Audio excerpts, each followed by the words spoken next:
Hello student, our next topic is relation between Einstein's coefficient. आज एक question છે એ exam માટે મોસ્ટ આઈએમપી ક્વેશ્ચન છે જે વારંવાર પૂછાય છે. આઇન્સ્ટાઈનના કોફિશિયન્ટના રિલેશન, બરાબર. તો આપણે આઇન્સ્ટાઈનના 3 કોફિશિયન્ટ જોયા અત્યાર સુધીમાં: એબ્સોર્પ્શન માટેનો, સ્પોન્ટેનિયસ એમિશન માટેનો અને સ્ટિમ્યુલેટેડ એમિશન માટેનો. તો એબ્સોર્પ્શન માટે આપણે શું જોયું? બે એનર્જી લેવલ હતા, E1 and E2. Atoms are in ground level E1. તો જ્યારે આપણે એની અંદર લાઇટ છે ઇન્સિડન્ટ કરતા તો શું થતું કે એટમ છે એને એબ્ઝોર્બ કરી લે અને એક્સાઇટેડ લેવલમાં જાય. તો આને આપણે કહીએ એબ્ઝોર્પ્શન ટ્રાન્ઝિશન થયું, બરાબર. હવે આ એબ્ઝોર્પ્શન ટ્રાન્ઝિશન છે, બરાબર, એ એબ્ઝોર્પ્શન થવા માટેની જે પ્રોબેબિલિટી છે એ કોના પર ડિપેન્ડ છે, બરાબર.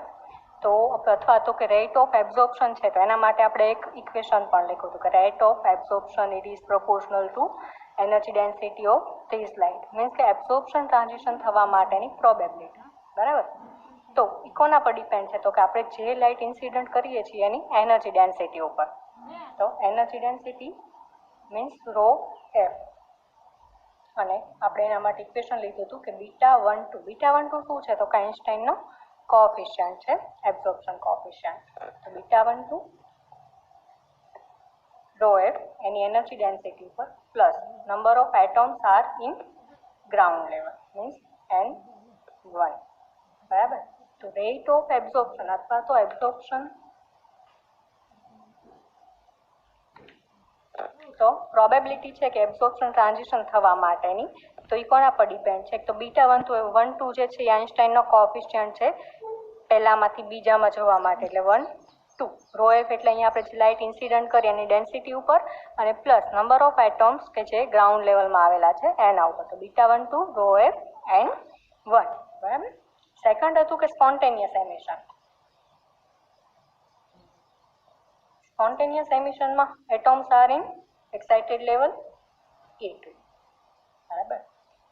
એક્સાઇટેડ લેવલની અંદર એટમ છે એ માત્ર 10⁻⁸ સેકન્ડ સુધી રહેશે. આફ્ટર ધીસ તે ગ્રાઉન્ડ લેવલમાં આવી જશે. જ્યારે તે ગ્રાઉન્ડ લેવલમાં આવે છે ત્યારે એક ફોટોન છે એ એમિટ કરે છે, બરાબર. અને એને કહીશું કે સ્પોન્ટેનિયસ એમિશન. હવે અહીંયા છે સ્પોન્ટેનિયસ એમિશન છે એની પ્રોબેબિલિટી એ શું છે, બરાબર, કે સ્પોન્ટેનિયસ એમિશન છે એની પ્રોબેબિલિટી કોના પર ડિપેન્ડ છે? તો રેટ ઓફ સ્પોન્ટેનિયસ એમિશન, બરાબર. એનું આપણે ઇક્વેશન લખ્યું હતું કે A21 ઇઝ આઇન્સ્ટાઈન કોએફિશિયન્ટ કોના માટેનો? સ્પોન્ટેનિયસ એમિશન માટેનો. A21 અહીંયા તો કોઈ આપણે લાઇટ આપતા નથી એટલે એની ડેન્સિટી આવશે નહીં, એટલે A21 અહીંયા અને number of atoms in E2 level means કે A21 N2 આના પર ડિપેન્ડ છે, બરાબર, કે આ લેવલમાં કેટલા એટમ્સ રહેશે એના પર. નેક્સ્ટ હતું સ્ટિમ્યુલેટેડ emission.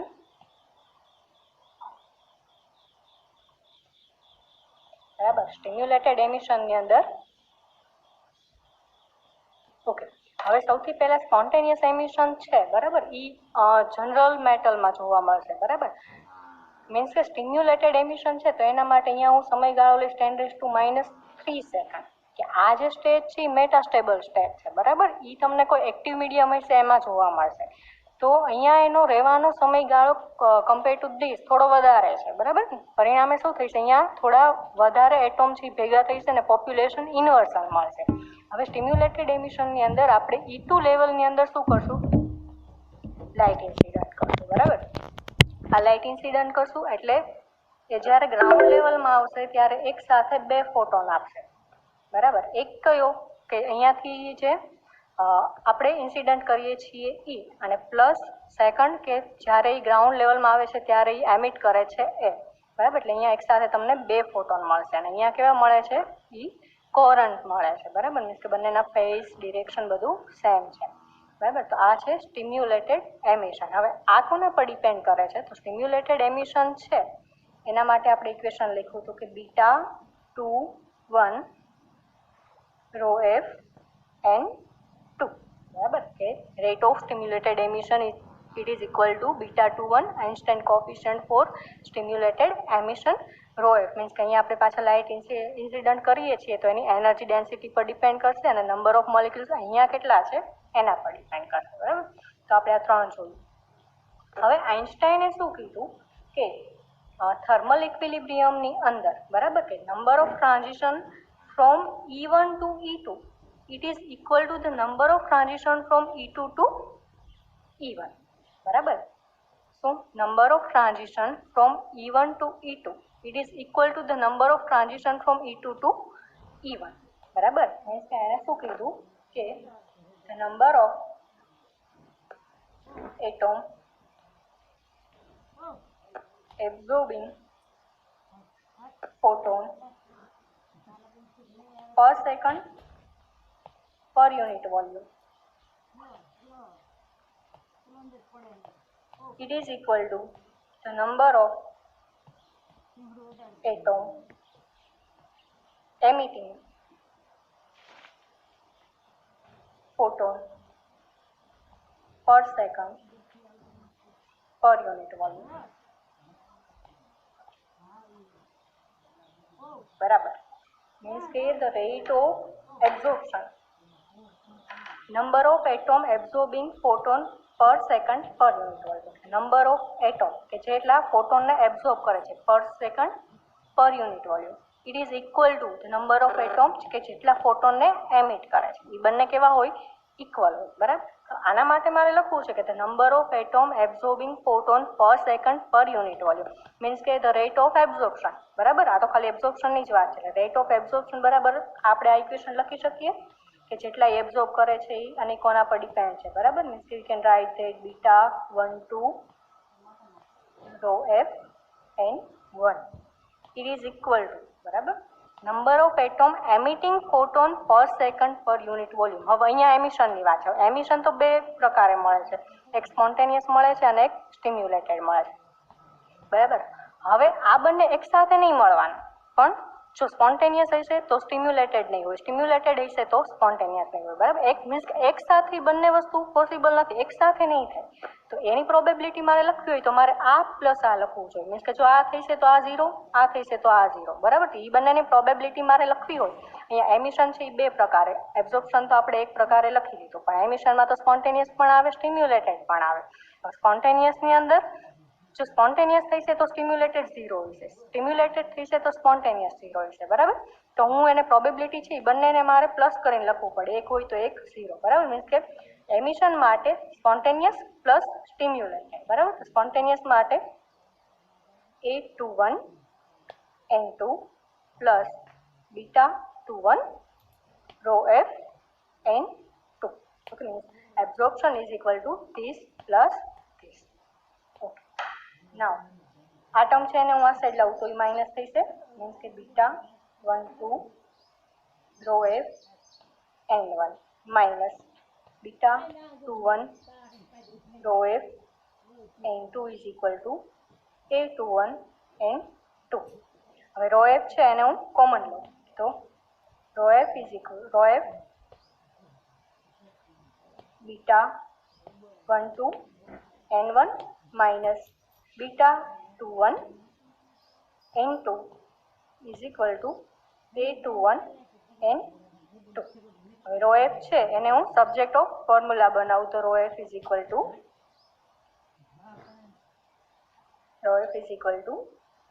A21 n2 upon β12 n1 minus β21 n2. નાઉ અહીંયા છે આ ઇક્વેશનને હું n2 વડે ડિવાઈડ કરું, બરાબર. તો મને શું મળે?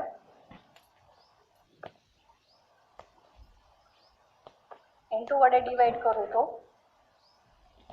rho f is equal to A21. અહીંયા n2 વડે હું ડિવાઈડ કરું તો A21 n2 upon n2 cancel out થઈ જશે. અહીંયા β12 n1 upon n2 minus β21 n2 upon n2 1 થઈ જશે, બરાબર. તો rho f is equal to A21 upon β12 n1 upon n2 minus beta 21 done. આને કહું ઇક્વેશન નંબર 1 બરાબર. હવે મારે શું જોઈએ છે n1 upon n2 મીન્સ કે એનર્જી લેવલ E1 ની અંદર કેટલા એટોમ છે, એનર્જી લેવલ E2 ની અંદર કેટલા એટોમ છે, એ તો મારે જાણવું પડે બરાબર. તો એના માટે હું શું લઈશ તો કે ડિસ્ટ્રીબ્યુશન મારે જોવું પડે કે એટોમનું ડિસ્ટ્રીબ્યુશન છે એ કઈ રીતના થયેલું છે બરાબર. તો એના માટે આપણને ખબર છે કે મેક્સવેલ બોલ્ટ્ઝમેન નામના સાયન્ટિસ્ટે ડિસ્ટ્રીબ્યુશન લો આપેલો હતો બરાબર, કે એટોમનું ડિસ્ટ્રીબ્યુશન માટેનો જે આપણે એસવાયમાં ભણી ગયા. તો અકોર્ડિંગ ટુ બોલ્ટ્ઝમેન ડિસ્ટ્રીબ્યુશન લો, તો બોલ્ટ્ઝમેને શું કીધું, એને ઇક્વેશન ડિરાઈવ કરીને આપ્યું હતું કે n1 upon n2 is equal to e raised to e2 minus e1 upon kt બરાબર. તો આપણને આ ડિસ્ટ્રીબ્યુશન માટેનું ઇક્વેશન કોણ આપ્યું હતું, બોલ્ટ્ઝમેન નામના scientist. n1 upon n2 is equal to e raised to e2 minus e1 upon kt.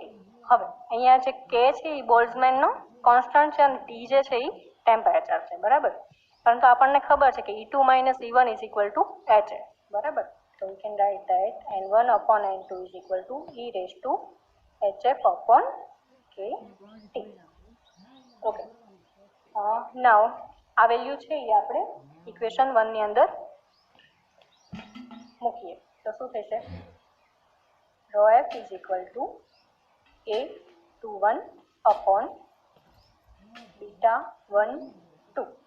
n1 upon n2 is equal to e raised to hf upon kt minus beta 2. આને કહીશું equation number 2. હવે આપણે equation 2 ને beta 21 વડે divide કરીએ. કોના વડે, beta 21 વડે. તો ρf is equal to A21 upon beta 21 upon beta 12 upon beta 21 into e raised to hf upon kt minus 1. Done. અને કહીશું ઇક્વેશન નંબર 3.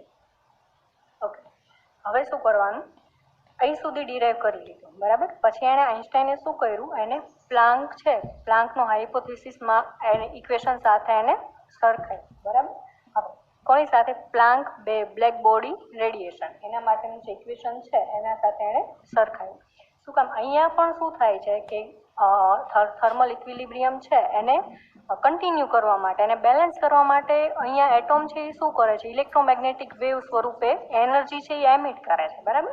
હવે એણે કોની સાથે સરખાયું તો કે પ્લાન્ક બ્લેક બોડી રેડિયેશન લો સાથે બરાબર. તો પ્લાન્ક બ્લેક બોડી રેડિયેશન લો ની અંદર કે જે કેવિટી છે બરાબર, એ છે રે છે એને એમિટ કરે છે, તો એની ડેન્સિટી, એના માટેનું સૂત્ર હતું કે ρf is equal to 8 pi hf cube upon c cube 1 upon e raised to hf upon kt minus 1. આ કોનામાં ક્યાંથી આપણે લેવા તો કે according to Planck's black body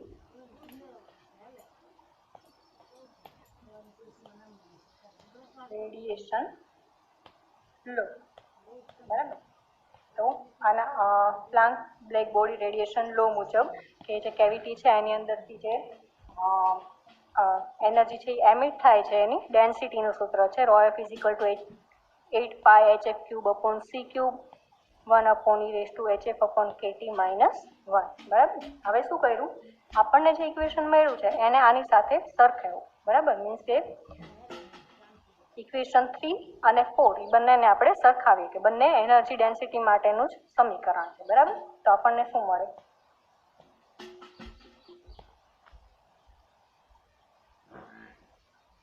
equation 3 and 4. Okay. તો A21 upon beta 2 upon beta 12 upon beta 21 e raised to hf upon kt minus 1 it is equal to 8 pi hf cube upon c cube 1 upon e raised to hf upon kt minus 1. Okay, તો આપણને એક આવું equation મળે. Okay, હવે આપણે આગળ શું કરશું, આ ટર્મ છે એને આપણે અહીંયા લઈ જઈશું અને આ છે એને આ સાઈડ લઈ જઈશું. બરાબર, તો શું મળે, મીન્સ કે a21 અપોન β21 ઇન્ટુ ધીસ જે આના છેદમાં છે એ ઉપર લઈ જઈએ e raise to hf upon kt minus 1. It is equal to અહીંયા 8 pi hf cube upon c cube. આનો છેદ છે એને અહીંયા લઈ જઈએ, મીન્સ કે in bracket β12 upon β21 e raise to hf upon kt minus 1. બરાબર, તો લખીએ તો શું થાય, a21 upon β2 into e raise to hf upon kt minus 1.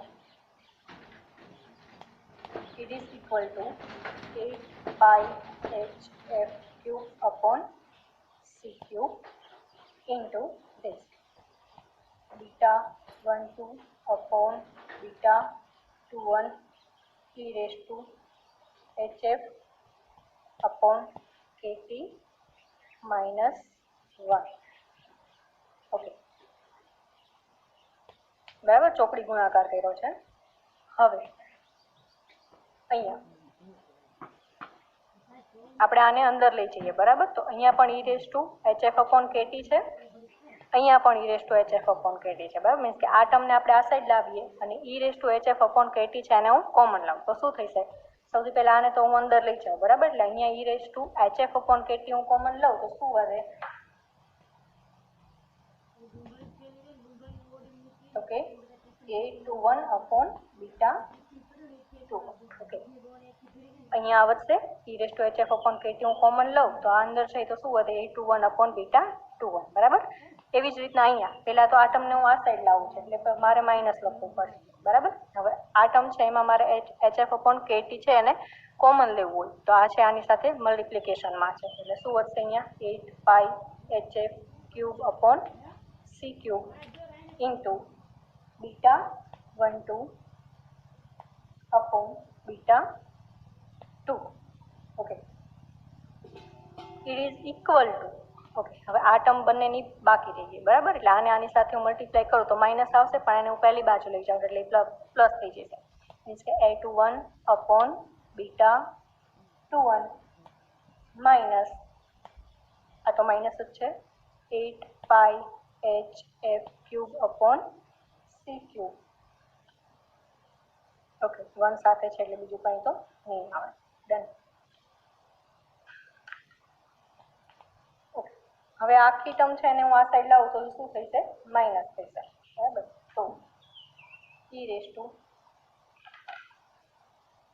hf upon kt a21 upon β21 minus 8 pi hf cube upon c cube β12 upon β21. આ આખી term આ side આવશે તો માઇનસ. બરાબર, a21 upon β21 minus 8 pi hf cube upon c cube it is equal to 0. બરાબર, આને હું equation number 5 કહી દઉં. હવે જો આ ઇક્વેશન 5 છે એ આઇન્સ્ટાઈનના બધા કોએફિશિયન્ટને સમાવેશ કરે છે, a21 β12 અને β21. બરાબર, હવે આ આખા ઇક્વેશન છે એને 0 સાથે સરખાવેલો છે. બરાબર, તો હું શું લખી શકું કે i ઇઝ ઇક્વલ ટુ 0 અને i is equal to means કે e raise to hf upon kt a21 upon β21 minus 8 pi hf cube upon c cube β12 upon β21. This term is equal to 0 and this term is equal to 0. a21 upon β21 minus 8 pi hf cube upon c cube is equal to 0. Okay, આને કહું equation number 6, આને કહું 7. બરાબર. હવે equation 7 મુજબ હું શું લખી શકું? આ ટર્મ છે અને પહેલી બાજુ લઈ જાવ તો એ પ્લસ થઈ જવાનો, મીન્સ કે a21 upon beta 21 it is equal to 8 pi hf cube upon c cube. Done. Okay, હવે આપણને વેલ્યુ મળી a21 upon beta 21. બરાબર. હવે ઇક્વેશન 6 ની અંદર છે a21 upon beta 21. તો આ વેલ્યુ જે છે એ હું શેમાં પુટ કરીશ? આને હું ઇક્વેશન નંબર 8 આપી દઉં. તો ઇક્વેશન 8 ની વેલ્યુ છે હું 6 માં મૂકું છું. બરાબર. તો શું મળે? Putting the value of equation 6 sorry 8 in 6. બરાબર. 8 ની વેલ્યુ 6 માં મૂકું તો મને શું મળે? e raised to hf upon kt. a21 upon beta 21 ની જગ્યાએ શું મૂકું? 8 pi hf cube upon c cube minus 8 pi hf cube upon c cube beta 12 upon beta 21 it is equal to 0.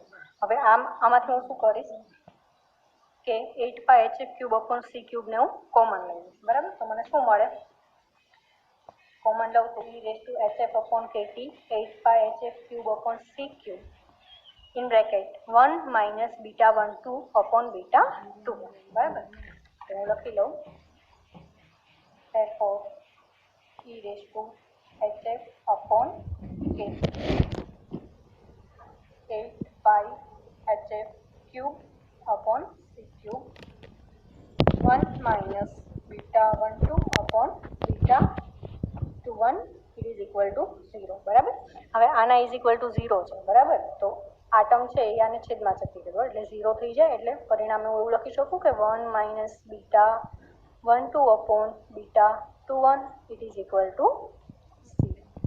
means કે it is implies that beta 12 upon beta 21 it is equal to 1. therefore beta 12 it is equal to beta 21. આ એક relation આપણને મળે. બરાબર. આને કહું equation number 9. બરાબર. Beta 12 છે એ કોના માટેનો છે? એબ્ઝોર્પ્શન કોફિશિયન્ટ છે અને બીટા 21 જે છે એ સ્ટિમ્યુલેટેડ છે. તો એ બંનેના કોફિશિયન્ટ કેવા મળ્યા આપણને? ઇક્વલ. હવે આપણે શું કરીએ? આની વેલ્યુ જે છે ફ્રોમ ઇક્વેશન નંબર 8. ઓકે, તો 8 ની અંદર શું છે કે a21 upon beta 21 it is equal to 8 pi hf cube upon c cube. તો હું આ બીટા 21 છે ને પહેલી સાઈડ લઈ જઈશ. બરાબર. તો શું થાય કે ફ્રોમ ઇક્વેશન 8 આને છે હું આ સાઈડ લઈ જાઉં તો a21 it is equal to beta 21 8 pi hf cube upon c cube.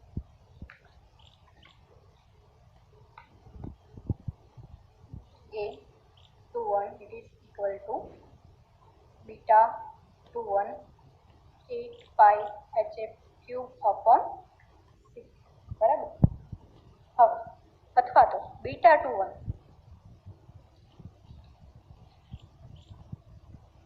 it is equal to શું થશે? આને હું સબ્જેક્ટ ઓફ ફોર્મ્યુલા બનાવું તો a21 ઇન્ટુ આ પહેલી બાજુ જાય એટલે ઉલટાઈ જાય c cube upon 8 pi hf cube. હવે બીટા 21 ઇઝ ઇક્વલ ટુ તો અહીંયા આપણે મેળવ્યું કે બીટા 12 લખી શકાય. બરાબર.